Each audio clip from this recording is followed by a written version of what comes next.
Hello बच्चों, चलिए प्रश्न को देखते हैं। प्रश्न है एपी अर्थात समांतर श्रेणी ऋणात्मक 3 ऋणात्मक 1/2 इस प्रकार से चल रही है का 11वां पद है। विकल्प दिए गए हैं। विकल्प ए 28, विकल्प बी 22, विकल्प सी ऋणात्मक 38 और विकल्प डी हमें दिया गया है ऋणात्मक 48 से 1/2। प्रश्न को हल करें उससे पहले जो इसकी मुख्य अवधारणा है उस पर विचार करेंगे। तो इस प्रश्न के लिए जो मुख्य अवधारणा है वह हमें प्राप्त होती है समांतर श्रेणी, अर्थात हम यहाँ पर यह देखेंगे कि जो समांतर श्रेणी है उसकी परिभाषा क्या होगी। तो समांतर श्रेणी की परिभाषा हो जाएगी वह अनुक्रम जिसके प्रत्येक दो क्रमागत पदों का अंतर समान रहे समांतर श्रेणी कहलाती है।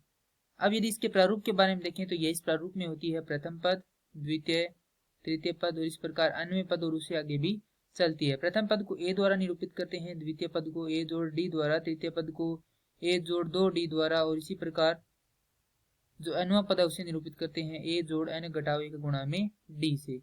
जहां से हमारे पास जो nवां पद है उसके लिए सूत्र प्राप्त हो जाता है ए जोड़ n घटाव 1 गुणा में डी।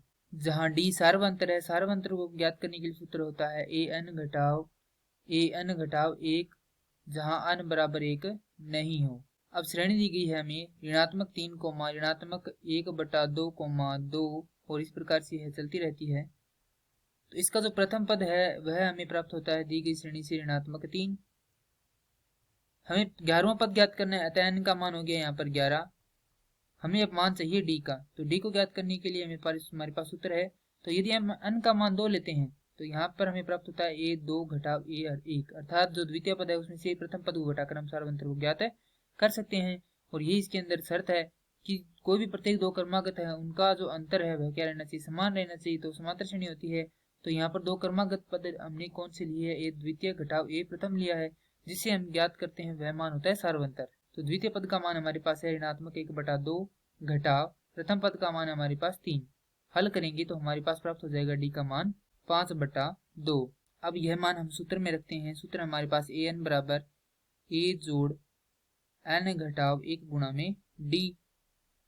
ए 11 बराबर ऋणात्मक 3 जोड़ 11 घटाव 1 गुणा में 5/2।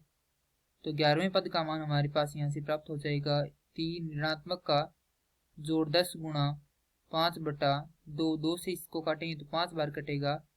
तो अगर इसे हल करेंगे तो जो 11वां पद है वह हमारे पास प्राप्त हो जाएगा 22। और यही हमारे प्रश्न के लिए सही उत्तर है। और यह उत्तर दिए गए विकल्पों में से विकल्प बी से मिलान करता है। तो प्रश्न के लिए सही उत्तर हो जाएगा विकल्प बी 22। 11वें पद का मान 22 है। मैं आशा करता हूँ कि यह प्रश्न आपको समझ में आया होगा। धन्यवाद।